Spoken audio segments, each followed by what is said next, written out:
Түркістан Тұран даласының көне жәдігері. Күллі шығыс пен батыс үшін ғажайыпқа, жұмбақ пен аңызға толы ерекше мекен. Ұлы жібек жолы бойында сауда мен дипломатиялық қатынастарды тоғыстырған өркениет отаны. Түркістанның негізі біздің заманнан бұрынғы бірінші мыңжылдықта қаланған. 10 ғасырдан бастап сауда мен мәдениеттің ошағына айналды. Бұдан бөлек білім, ғылым, өнер, сәулет, құрылыс, діни бағыттарда дамыды. 14 ғасырда Қазақ хандығының астанасы ретінде ең ірі саяси ордасы тағдыр шешті кезеңдердің куәсі болды. 2018 жылы Түркістан облысы құрылды. Өңірді қайта түлету мақсатында стратегиялық жоспары түзіліп, әлеуметтік-экономикалық салада жұмыстар қарқын алды. Туризм, кәсіпкерлік, инновация, ауыл шаруашылығы, өнеркәсіп, инфрақұрылым, мәдениет, ақпараттық технологияны ілгерілетуге, инвестиция тартуға күш жұмсалды. Қазіргі таңда тарихи бейне мен жаңашылдықтың үйлесім тапқан мүмкіндіктер мекені ретінде жоғары бағаланады. Түркістан Батыс Еуропа, Батыс Қытай көлік дәлізі.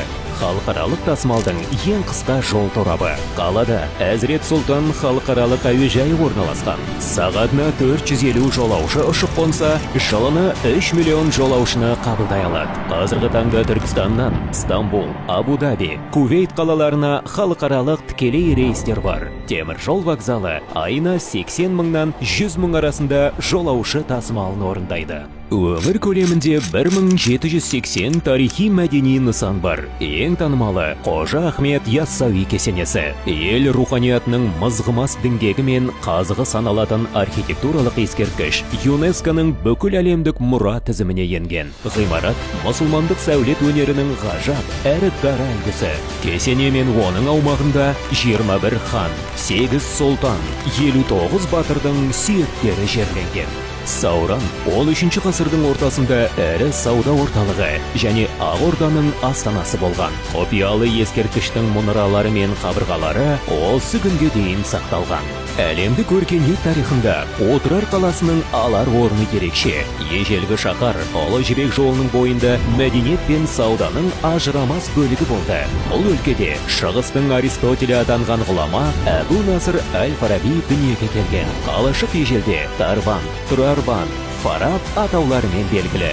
Отырар ауданында Қожа Ахмет Яссауидің ұстазы Арыстан баб бейітіне кесене тұрғызылған. Ғимарат 12 ғасырда бой көтерген. Жаһандық деңгейде мойындалған кесене ЮНЕСКО-ның мұра тізіміне енгізілген. Арпа өзен жазулары біздің заманғы дәуірдің бірінші, екінші мыңжылдықтағы қола дәуірінен сақталған ескерткіштер. Мұнда 3500 сурет бар.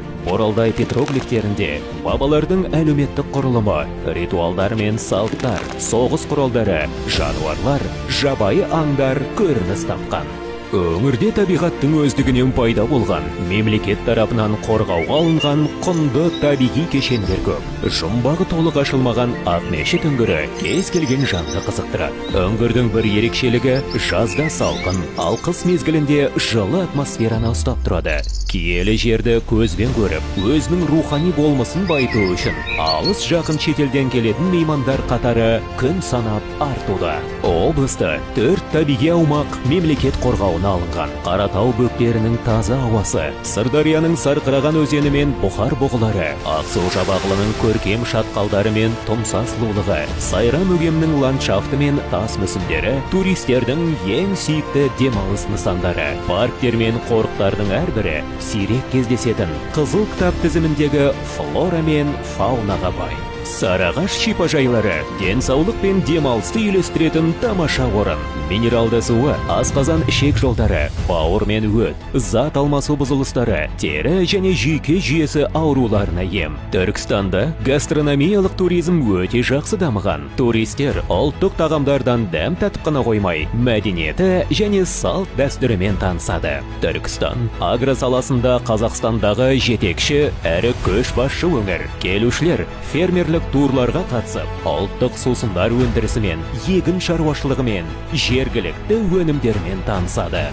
Жергілікті шеберлердің зергерлік бұйымдар, кілем тоқу, кесте тігу, ағаш ою өнері, теріден заттар жасау кең қанат жайған Түркістан шеберлерді біріктіретін орда. Керуен сарай шығыстық архитектураға негізделіп салынған кешен. Мұнда саудагерлер мен қолөнершілер көшесі, шығыс базары, амфитеатр, қонақ үйлер, мейрамханалар орналасқан. 8D форматындағы ұшатын театрда Қазақстанға виртуалды саяхат жасасаңыз, театрландырылған қыз жібек шоу бағдарламада лира эпостық дастанға куә боласыз. Өңір көлемінде 215 орналастыру орны бар. Оның 50-і Түркістан қаласында орналасқан. Қалада Риксос Түркістан, Караван Сарай, Рамада бай Уайнхэм Түркістан, Хэмптон бай Хилтон Түркістан қонақ үйлері келушілерге жоғары сапада қызмет көрсетуде. Сан ғасырлық белесті өткерген, кеше мен бүгінді ұштастырып тұрған